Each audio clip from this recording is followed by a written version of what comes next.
সীমান্তবর্তী এলাকায় উদ্ধার বিপুল পরিমাণ নিষিদ্ধ কাশির সিরাপ।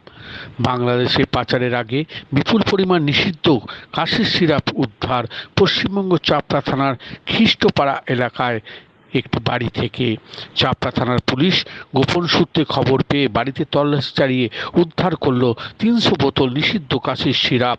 পুলিশ সূত্রে জানা গেছে, ওই বাড়ির উপর নজর রেখেছিল গতকাল গভীর রাতে বাড়িতে হানা দেয় চাপড়া থানার ভারপ্রাপ্ত আধিকারিক অনিন্দ্য মুখার্জি।